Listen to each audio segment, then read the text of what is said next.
क्या श्रीलंका में जब क्रांति हुई तो प्रधानमंत्री मोदी के यहां श्रीलंका के प्रधानमंत्री या राष्ट्रपति ने शरण ली? नहीं ली। केवल शेख हसीना को भारत में शरण क्यों दी गई? क्या बांग्लादेश के साथ हमारे जो मैत्री संबंध हैं वो खतरे में पड़ेंगे?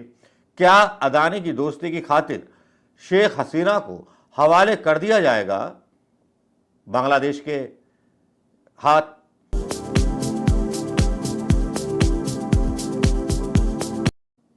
दोस्तों नमस्कार, मैं एक बार फिर आपके बीच में। लेकिन आज इतनी बड़ी चिंता की बात है कि जो चिंता की बात देश के प्रधानमंत्री को होनी चाहिए, विपक्षी पार्टियों को होनी चाहिए, उस बात को लेकर किस सरकार पर भी सवाल उठाए जाने चाहिए। लेकिन खामोशी है हर तरफ। खामोशी का पत्ता भी जब टूटता है तो खामोशी के साथ टूटता है। और हमारी लेखनियां जो हैं मर चुकी हैं हिंदुस्तान के पत्रकारों की, जो इस विषय पर बात नहीं करती, लिखती नहीं है, सरकार से सवाल नहीं पूछती।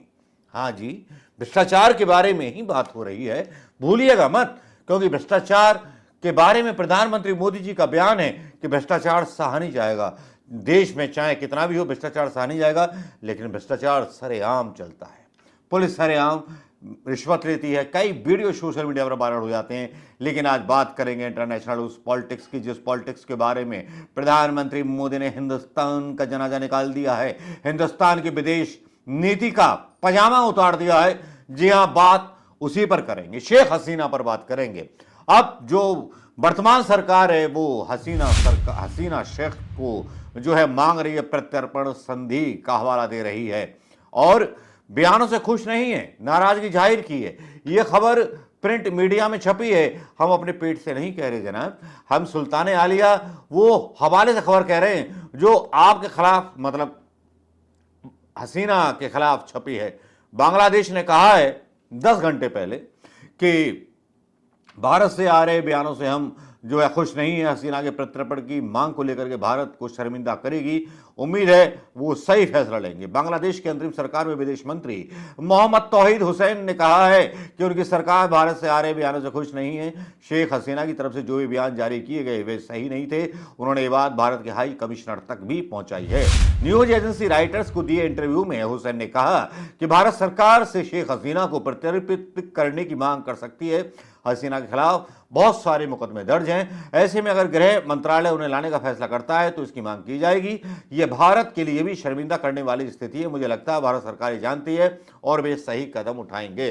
रोहिंग्याओं की समस्या बांग्लादेश की जिम्मेवारी नहीं। साथ में उन्होंने ये भी कहा, रोहिंग्या समुदाय के मुद्दे पर हुसैन ने कहा कि समस्या निपटने के लिए बांग्लादेश जिम्मेवार नहीं है। भारत एक बड़ा देश है, अगर वह उन्हें शरण देना चाहता है तो दे सकता है। हमने लाखों रोहिंग्याओं को पनाह दी है, लेकिन मूल लक्ष्य है उन लोगों की म्यांमार वापसी है। मतलब उनका जो प्रयास है, जिनको शरण दी है म्यांमार वापसी कराएंगे वो कूटनीतिक संबंधों के द्वारा। क्या हमारे यहाँ नहीं हो सकता? यहाँ रोहिंग्या पर बीजेपी के नेता बड़ी पॉलिटिक्स तो करते हैं, लेकिन क्या म्यांमार पर प्रधानमंत्री मोदी जी इतने कमजोर हैं, दबाव नहीं बना पाते कि अपने शरणार्थी वापस लीजिए? बांग्लादेश ले रहा है, छोटा सा देश, छोटी सी सेना। हमारी सेना तो बहुत बड़ी है, अमेरिका के और चीन के छक्के छुड़ाने को तैयार है। आज की डेट में जो दावा है प्रधानमंत्री मोदी का कि सबसे विश्वव्यापी और विश्वगुरु हम हैं, हम और रोहिंग्याओं को बांग्लादेश में घुसने नहीं दे सकते। रोहिंग्याओं का मसला मानवीय संकट से जुड़ा है, इसलिए सिर्फ बांग्लादेश ही नहीं बल्कि पूरी दुनिया जिम्मेवार है। हम अपने हिस्से की मदद कर चुके हैं। देखिए क्या साफ सुथरा बयान दिया है हुसैन साहब ने। हसीना पर आज की डेट में बांग्लादेश में 80 केस दर्ज हैं, जिसमें 65 हत्याओं के मामले हैं शेख हसीना पर, जिसको भारत ने शरण दी है। बांग्लादेश में हिंसा के बाद पूर्व पीएम शेख हसीना 5 अगस्त को भारत आ गई थी। उन्होंने अपने पद से इस्तीफा दे दिया था। उसके बाद अब तक हसीना पर 80 से ज्यादा केस दर्ज हो चुके हैं, जिनमें 65 मामले हत्या से जुड़े हुए हैं। 22 अगस्त को अंतरिम सरकार ने हसीना और उनके परिवार के लोगों को डिप्लोमेटिक पासपोर्ट भी रद्द कर दिए थे। Bangladeshi media house Dhaka Tribune ने भारत सरकार के सूत्रों के हवाले से बताया कि भारत की वीजा पॉलिसी के मुताबिक अगर किसी बांग्लादेशी नागरिक के पास भारत का वीजा नहीं है तो वह सिर्फ 45 दिन तक यहाँ रह सकता है। और शेख हसीना को आए हुए 27 दिन हो चुके हैं। ऐसे तौर पर कानूनी तौर पर वो सिर्फ 18 दिन यहाँ रह सकती है। भारत और बांग्लादेश के बीच जो प्रत्यर्पण समझौता हुआ था वो है क्या? 2013 में ये समझौता हुआ था मनमोहन सिंह जी की सरकार में। उसके तहत दोनों देश एक दूसरे के यहाँ पनाह ले रहे भगोड़ों को लौटाने की मांग कर सकते हैं। हालांकि इसमें एक पेच ये भी कि भारत राजनीति से जुड़े मामलों में किसी व्यक्ति से प्रत्यर्पण का इनकार भी कर सकता है। हालांकि अगर उस व्यक्ति पर हत्या, किडनैपिंग जैसे संगीन मामले दर्ज हों तो उसके प्रत्यर्पण को रोका नहीं जा सकता। समझौते में 2016 में हुए संशोधन के मुताबिक प्रत्यर्पण की मांग करने वाले देश को अपराध के सबूत देने की जरूरत भी नहीं है। इसके लिए कोर्ट से जारी वारंट ही काफी है। इससे हसीना की मुश्किलें और बढ़ सकती हैं। ये मोदी ने किया था 2016 में। हिंसा में 1000 से ज्यादा लोगों की मौत हुई है जहां वो क्रांति हुई, और वहां पर शेख हसीना को सीधे सीधे जिम्मेवार ठहराया गया है।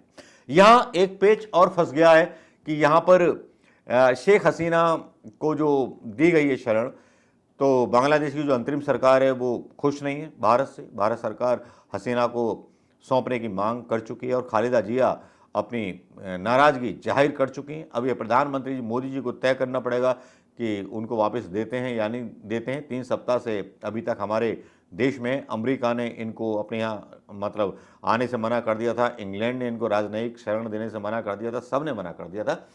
और ये ऐसे देश थे जो राजनयिक शरण देते तो किसी की पिछवाड़े में दम नहीं था कि मांग लेता उससे। लेकिन भारत एक ऐसा देश है जिसको बहुत सारी चीज़ें सोच समझ के करनी पड़ती हैं। भले ही हिंदुस्तान में रोहिंग्या मुसलमानों को लेकर के असम सरकार या भारत सरकार या बीजेपी सरकार कई सारे मुद्दे चलाती हो, लेकिन बांग्लादेशी साहब बोल रहे हैं कि रोहिंग्या मुसलमानों की समस्या म्यांमार की समस्या है तो भारत सरकार भी दबाव डाल सकती है। यहाँ मुसलमानों के खिलाफ राजनीति, रोहिंग्या मुसलमान, देश के मुसलमान, बाहर के मुसलमान, बांग्लादेशी मुसलमान, लेकिन मोदी जी हर वो काम करने को तैयार रहते हैं जो देश को तोड़ने के लिए काफ़ी होता है। लेकिन यहाँ पर एक बड़ा जो है पेच नज़र आ रहा है और औपचारिक अनुरोध करेगा। विदेशी सलाहकार एमडी तौहीद हुसैन का मानना है अगर हसीना के खिलाफ कानूनी मामले दर्ज किए जाते हैं तो फिर देना पड़ेगा। रिपोर्ट में यह भी कहा गया कि बांग्लादेश सरकार ने शेख हसीना का राजनयिक पासपोर्ट रद्द कर दिया है और उनके पास एक बांग्लादेशी पासपोर्ट है। इसका इस्तेमाल वीजा के लिए आवेदन करने के लिए कर सकते हैं, लेकिन अभी तक किसी देश ने इनको अपनी शरण में लेने की बात नहीं की है। लेकिन यहाँ अब इसके बाद उलट जाती है चीज़ें। यहाँ आपको याद होगा गोड्डा पावर प्लांट की 10,000 मेगावाट की जिसमें अदानी का बहुत सारा पैसा लगा हुआ था और जो बिजली सप्लाई होनी थी बांग्लादेश को, और जब शेख हसीना को सरकार से निकाल दिया गया उसके बाद वो संधि जो थी खत्म कर दी गई नई सरकार ने। और जब संधि नई सरकार ने खत्म कर दी तो मोदी जी ने आनन फानन में अपनी कैबिनेट में एक फैसला पास किया था कि गोड्डा पावर प्लांट से 10,000 मेगावाट की बिजली को सरकारी संस्थानों को लेना पड़ेगा, जिसके बारे में उनकी आलोचना भी हुई प्रधानमंत्री मोदी की, क्योंकि अदानी ने बहुत सारा इन्वेस्टमेंट किया था, बहुत सारे बैंकों का पैसा उनके ऊपर लोन था। वो जो तख्ता पलट हुआ उसका भी कारण अदानी थे कि महंगे दर पर बिजली खरीदी जा रही थी अदानी के द्वारा, और अदानी के द्वारा जो महंगी बिजली खरीदी जा रही थी उसी के चक्कर में ये सारा ड्रामा हो गया। और भी कई चीज़ें थी, जिस तरह से प्रधानमंत्री मोदी ने उनसे बातें की, कुछ की, वो सारी चीज़ें हुई। लेकिन आप बताइए दोस्तों कि क्या श्रीलंका में जब क्रांति हुई तो प्रधानमंत्री मोदी के यहाँ श्रीलंका के प्रधानमंत्री या राष्ट्रपति ने शरण ली? नहीं ली। केवल शेख हसीना को भारत में शरण क्यों दी गई? क्या बांग्लादेश के साथ हमारे जो मैत्री संबंध हैं वो खतरे में पड़ेंगे? क्या अदानी की दोस्ती की खातिर शेख हसीना को हवाले कर दिया जाएगा बांग्लादेश के हाथ? क्योंकि 10,000 मेगावाट का सवाल है। अब ये सोचना प्रधानमंत्री मोदी का काम है कि वो शेख हसीना जैसी क्रिमिनल प्रधानमंत्री का प्रत्यर्पण करते हैं बांग्लादेश को, या फिर अदानी का पूरा पावर प्लांट दांव पर लगा देते हैं। ये देखने वाली बात होगी दोस्तों, और अगले एपिसोड में यही देखेंगे हम लोग। आपकी क्या राय है ये बताना मत भूलिएगा।